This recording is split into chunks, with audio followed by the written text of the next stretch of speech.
Hello students, आज हम ethers की मेथड्स ऑफ प्रिपरेशन का सेकंड पार्ट पढ़ने वाले हैं। फर्स्ट पार्ट में हमने विलियमसन सिंथेसिस पढ़ी थी, वो फ्रॉम अल्किल हैलाइड्स थी। आज भी हमारी जो फर्स्ट मेथड है वो फ्रॉम अल्किल हैलाइड्स ही है। अगर अल्किल हैलाइड्स को हम ड्राई सिल्वर ऑक्साइड के साथ में ट्रीटमेंट कराएं, जैसे CH3CH2Br है, इसका रिएक्शन अगर मैं ड्राई सिल्वर ऑक्साइड के साथ कर दूं, dry silver oxide means Ag2O के साथ अगर हम कैरी आउट करेंगे तो ये क्या फॉर्म करेगा, ये रिमूव करेगा और यहाँ पर क्या फॉर्म होगा, CH3CH2O CH2CH3 ऐसा कंपाउंड बनेगा और ये क्या है, डाई इथिल ईथर है।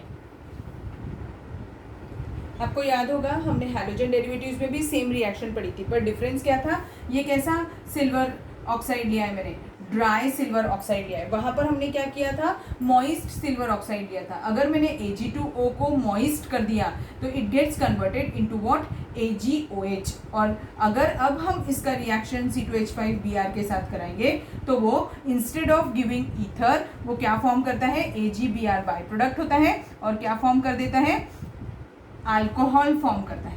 ठीक है, इसीलिए ड्राई सिल्वर ऑक्साइड होना जरूरी है। ड्राई सिल्वर ऑक्साइड ही यूज करेंगे अगर आपको ईथर फॉर्म करना है तो। ठीक, और इस रिएक्शन का एक ड्रॉबैक है बेटा, ये है कि इससे हम सिर्फ सिमेट्रिकल ईथर्स ही बना सकते हैं, हम इससे अनसिमेट्रिकल ईथर्स नहीं बना सकते। अब देखो क्यों नहीं बना सकते, क्योंकि यहाँ पर क्या हो रहा है, एक ही मॉलिक्यूल हमने एक ही टाइप के कंपाउंड लिया है और उसको सिल्वर ऑक्साइड के साथ रिएक्ट करवा दिया है, तो वो सिर्फ सिंपल ईथर ही बनाएगा जो कि सिमेट्रिकल होते हैं। इसका नाम क्या है, डाई इथिल ईथर है। आप डाई मिथिल ईथर भी इससे बना सकते हैं। ठीक, अब हम नेक्स्ट मेथड ऑफ प्रिपरेशन पढ़ेंगे।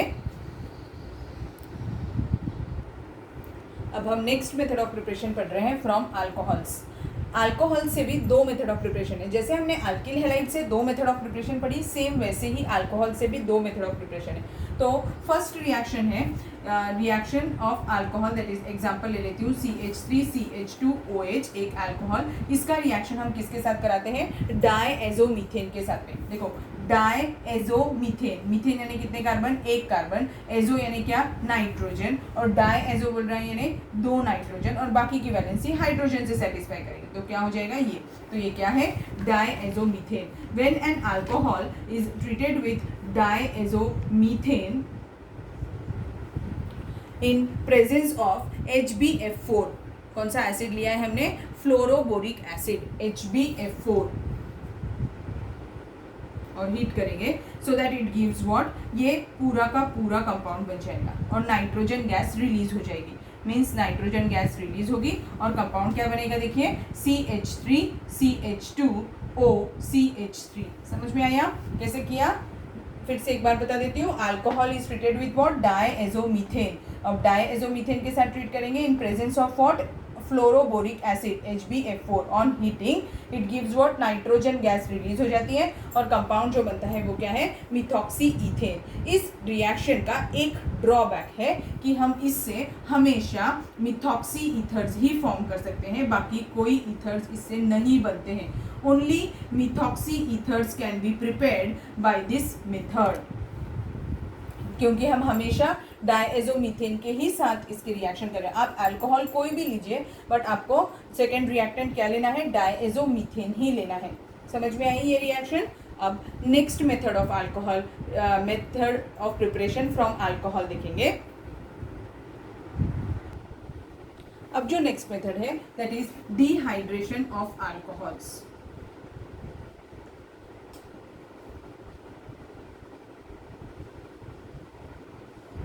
आपको पता है डी का मतलब क्या होता है, रिमूवल, और हाइड्रेशन का मतलब क्या होता है, water. So removal of water from alcohol is termed as dehydration of alcohols. ये हमने पढ़ा भी है रिएक्शन, ठीक है। तो अभी देखिए इसमें कैसा होता है रिएक्शन, CH3CH2OH एक सिंपल अल्कोहल ले लेती हूँ। इसका जब हम डिहाइड्रेशन कैरी आउट करेंगे तो डिहाइड्रेशन किसके साथ कैरी आउट करना पड़ता है, हमेशा डिहाइड्रेटिंग एजेंट के प्रेजेंट में कैरी आउट करना होता है, डिहाइड्रेटिंग एजेंट। और इस रिएक्शन में हम डिहाइड्रेटिंग एजेंट कौन सा यूज करने वाले हैं, कॉन्सेंट्रेटेड सल्फ्यूरिक एसिड जो है वो डिहाइड्रेटिंग एजेंट है। इसके साथ में रिएक्शन करेंगे। तो कॉन्सेंट्रेटेड सल्फ्यूरिक एसिड के साथ में जब हम रिएक्शन कैरी आउट करते हैं तो ये क्या प्रोडक्ट फॉर्म करेंगे। अब इस रिएक्शन में यहाँ पर पॉसिबिलिटीज थोड़ी सी ज़्यादा है, इसमें दो प्रोडक्ट पॉसिबल है। देखिए कैसे क्या हो सकता है कि ये वाटर रिमूव करें। कैसे वाटर रिमूव करें, ये CH3 CH2OH है, इसमें से OH, इस कार्बन से OH और इस कार्बन से H, मीन्स प्रोडक्ट क्या फॉर्म हो जाएगा, CH2 डबल बॉन्ड CH2, यानी क्या बन गया, अल्कीन।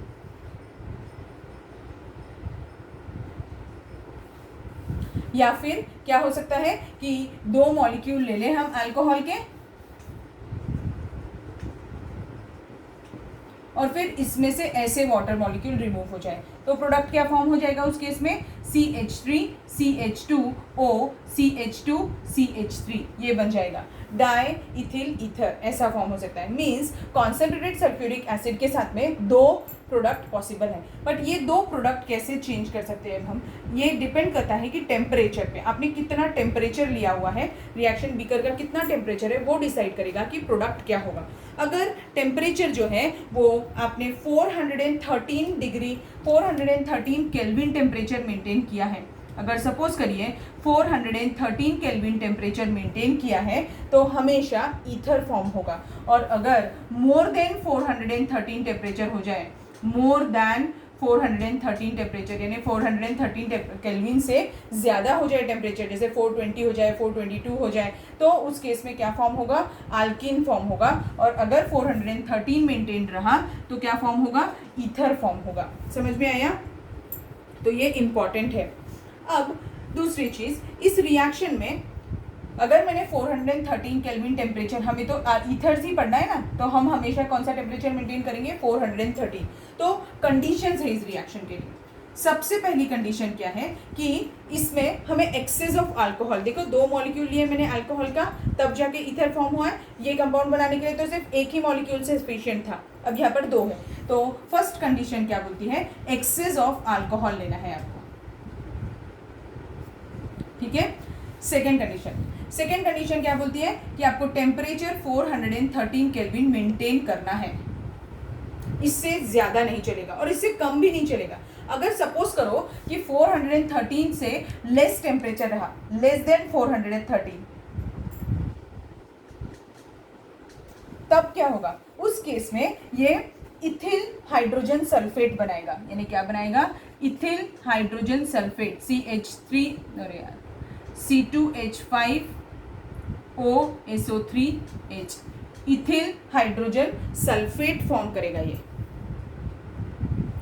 दिख रहा है कि आपको क्या बनाया मैंने, अगर टेम्परेचर लेस देन 413 केल्विन रहा तो क्या फॉर्म होगा, इथिल हाइड्रोजन सल्फेट फॉर्म होगा। तो अभी 3 पॉसिबिलिटीज हो गई, अगर मोर देन 413 रहा तो अल्कीन फॉर्म होगा, अगर 413 रहा तो ईथर फॉर्म होगा, और लेस देन 413 रहा तो इथिल हाइड्रोजन सल्फेट यानी C2H5OSO3H फॉर्म होगा। अब ये कैसी रिएक्शन है, एलिमिनेशन हो रहा है। ये वाली भी क्या है, एलिमिनेशन ही है, इधर भी डिहाइड्रेशन हो रहा है, पर ये कौन सी रिएक्शन है, एडिशन है, ठीक। तो अभी हम देख रहे थे कंडीशंस। तो पहले कंडीशन क्या है, एक्सेस ऑफ अल्कोहल होना चाहिए। सेकंड कंडीशन क्या है, 413 केल्विन टेम्परेचर होना चाहिए। और थर्ड कंडीशन ये है कि आपको इस रिएक्शन में सिर्फ सिमेट्रिकल ईथर्स ही फॉर्म होंगे, इस रिएक्शन में, ठीक है। और एक और चीज बताती हूँ आपको, ये रिएक्शन जब 413 केल्विन टेम्परेचर से आप कर रहे होंगे तो ये SN2 मैकेनिज्म फॉलो करने वाली है। SN2 मैकेनिज्म, अभी मैं आपको मैकेनिज्म भी बताऊंगी कैसे होता है। ये SN2 मैकेनिज्म फॉलो करने वाली है, इसीलिए आपके अल्कोहल का अल्किल पार्ट कैसा होना चाहिए, प्राइमरी होना चाहिए, तो वो प्रिफरेबल रहेगा। तो ये SN2 मैकेनिज्म फॉलो करती है, इसीलिए आपका जो अल्कोहल है उसका ऑर्डर ऑफ रिएक्टिविटी क्या होगा, 1 डिग्री, 2 डिग्री और 3 डिग्री में कौन सबसे ज़्यादा रिएक्टिव होगा, 1 डिग्री सबसे ज़्यादा रिएक्टिव होगा और टर्शरी सबसे लीस्ट। अब 1 डिग्री सबसे ज़्यादा रिएक्टिव क्यों होगा, क्योंकि इसमें भी बैक साइड अटैक होने वाला है, और बैक साइड अटैक जिस किसी अल्किल पार्ट में होता है, तो वहाँ पर क्या होनी चाहिए, स्मॉलर ग्रुप्स अटैच्ड होने चाहिए, इसीलिए प्राइमरी अल्कोहल्स ही प्रेफरेबल होंगे। इसे कंटिन्यूअस इथरिफिकेशन प्रोसेस भी बुलाते हैं, कंटिन्यूअस इथरिफिकेशन, क्योंकि हम यहाँ पर अल्कोहल कंटिन्यूअस फ्लो, कंटिन्यूअस उसमें ऐड करते रहते हैं, that's why it is termed as, और जैसे जैसे वो फॉर्म होता है उसे रिमूव करते जाते हैं, तो इस प्रोसेस को क्या बुलाते हैं, कंटिन्यूअस इथरिफिकेशन प्रोसेस नाम दिया गया है। और वैसे डिहाइड्रेशन ऑफ अल्कोहल ये बहुत इंपॉर्टेंट रिएक्शन है, बहुत बार पेपर में इस पर क्वेश्चन रहता है। अब हम देखेंगे mechanism of dehydration of alcohols. तो देखिए इसमें हमने क्या कंपाउंड बनाया था, पहले एक बार रिएक्शन लिख देती हूँ। When C2H5OH is treated with concentrated H2SO4 on heating at 413 Kelvin, it gives C2H5O C2H5 यानी डाईइथिल ईथर बनाएगा ये। अब देखिए ये रिएक्शन का मैकेनिज्म क्या है, क्या होता है, व्हेन C2H5OH फर्स्ट स्टेप जो है that is protonation, oxygen is having 2 lone pairs with it, और इस पे सबसे पहले ये जो H2SO4 है ये अपना H पॉजिटिव आयन इसके ऊपर अटैक करेगा, ये H पॉजिटिव आयन यहाँ अटैक करेगा, और ये स्टेप का नाम क्या है, फर्स्ट स्टेप प्रोटोनेशन। अब ये जब यहाँ अटैक करेगा तो हमारे कंपाउंड कैसे दिखने लगेगा, C2H5OH और ये एक H और इसके ऊपर पॉजिटिव चार्ज आ जाएगा, ठीक है। तो फर्स्ट स्टेप प्रोटोनेशन हो गया। अब देखिए सेकेंड स्टेप क्या होगा, ये स्टेप 1 था, स्टेप 2 क्या होगा, स्टेप 2 जो है ये अटैक ऑफ द न्यूक्लियोफाइल है, स्टेप 2 क्या है, अटैक ऑफ द न्यूक्लियोफाइल।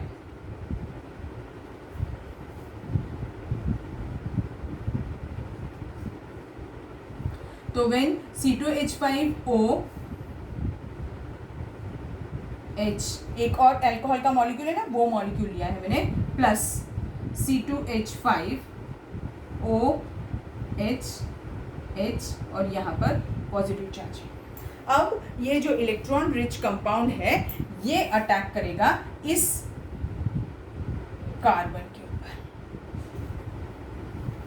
ठीक है। अब ये कार्बन मैंने ऐसा लिख दिया, इसको चाहूँ तो मैं इसे ऐसे भी लिख सकती हूँ, आपको समझने में और इजी होगा, CH3CH2 ऐसा लिख सकती हूँ ना, ये CH3 दिख नहीं रहा ठीक से, CH3CH2, तो ये सेकेंड वाले कार्बन जो ऑक्सीजन के नियरेस्ट है उस पर अटैक करेगा, तो CH3CH2OH। अब इसके ऊपर जब अटैक करेगा तो ये किसकी तरह एक्ट कर रहा है, न्यूक्लियोफाइल की तरह एक्ट कर रहा है, ठीक है। तो और ये किसकी तरह एक्ट कर रहा है, ये पॉजिटिवली चार्ज है, इसीलिए ये क्या है, इलेक्ट्रॉन डेफिशिएंट कंपाउंड है।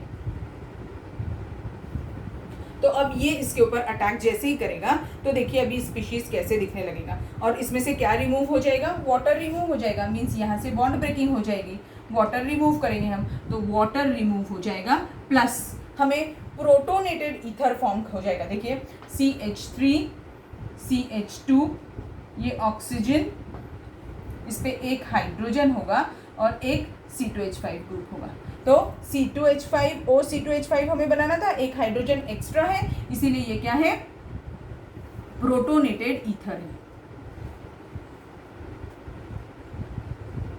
ठीक। तो ये प्रोटोनेटेड ईथर फॉर्म हो गया, या फिर आप इसे ऐसे भी बोल सकते हैं प्रोटोनेटेड इथॉक्सी इथेन, या हमें यहाँ पर भी जो ऑक्सीजन फॉर्म हुआ है उसने कितने बॉन्ड फॉर्म किए, ऑक्सीजन जो है उसने कितने बॉन्ड फॉर्म किए, देखिए 3 बॉन्ड फॉर्म किए हैं, इसीलिए कौन सा चार्ज आ जाएगा इस ऑक्सीजन के ऊपर, प्लस चार्ज आ जाएगा, तो हम इसे ऑक्सोनियम आयन भी बुला सकते हैं, इसको क्या बुला सकते हैं, एक और वर्ड, ऑक्सोनियम आयन।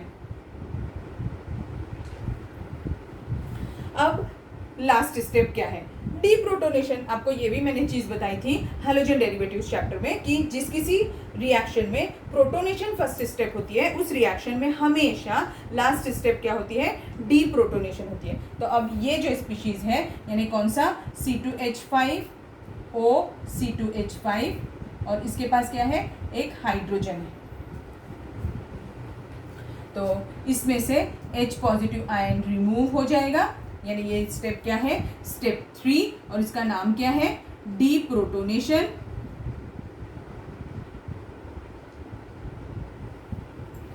ये अगर रिमूव होगा तो क्या कंपाउंड बन जाएगा, C2H5O C2H5 ऐसा कंपाउंड बन जाएगा। ठीक, समझा कि आपको कैसे किया मैंने? फिर से एक बार इन शॉर्ट थोड़ा सा बता देती हूँ। ये रिएक्शन में मैकेनिज्म में क्या है कि फर्स्ट स्टेप प्रोटोनेशन है, पहले प्रोटॉन अटैक करेगा उसके ऊपर और ये प्रोटोनेटेड अल्कोहल बन जाएगा। इसका नाम क्या है? Protonated alcohol. अब ये जो प्रोटोनेटेड अल्कोहल है ये क्या है? इलेक्ट्रॉन डेफिशिएंट है। इसके ऊपर कौन अटैक करेगा? दूसरा अल्कोहल का मॉलिक्यूल जो कि इलेक्ट्रॉन रिच है, मीन्स वो किसकी तरह दिखने वाला है? न्यूक्लियोफाइल की तरह दिखने वाला है। तो ये न्यूक्लियोफाइल अटैक करेगा और ये रिएक्शन जो है ये स्लो स्टेप होगी, यही रेट डिटरमाइनिंग स्टेप भी होगी। ठीक है, अब ये जब इसके ऊपर अटैक करेगा तो वाटर मॉलिक्यूल ये लिबरेट करेगा और क्या फॉर्म करेगा? प्रोटोनेटेड ईथर फॉर्म करेगा। और थर्ड स्टेप जो प्रोटोनेटेड ईथर है, अब बस उसमें से हाइड्रोजन रिमूव करना है। तो लास्ट स्टेप क्या है? डीप्रोटोनेशन, और हमारा कंपाउंड क्या बन गया? डाई इथिल ईथर फॉर्म हो गया। ठीक है, तो ये जो लास्ट वाली रिएक्शन है डीप्रोटोनेशन, ये कैसी है? फास्ट रिएक्शन है। और जो ये फास्ट रिएक्शंस जो होती हैं वो रेट ऑफ रिएक्शन इफेक्ट नहीं करती है। ठीक, समझ में आया आपको? और ये रिएक्शन में भी अब देखिए, ये जब अटैक कर रहा है तो यहाँ पर कैसा होना चाहिए? लाइटर ग्रुप होना चाहिए, मीन्स ये प्राइमरी अल्कोहल्स को ही ज़्यादा प्रिफर करने वाली है। तभी मैंने आपको बताया था कि ये SN2 मैकेनिज्म फॉलो करने वाली है।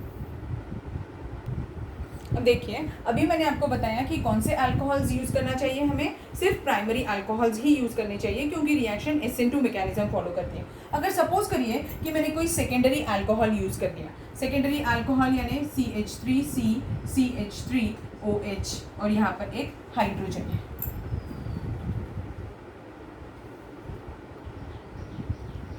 अब अगर मैंने सेकेंडरी अल्कोहल लिया तो क्या होगा? अगर इसका रिएक्शन मैंने कॉन्सेंट्रेटेड सल्फ्यूरिक एसिड के साथ में कर दिया in the presence of at 413 kelvin, temperature उतना ही मेंटेन करेंगे 413 केल्विन, तो ये क्या देगा? It will give alkyne plus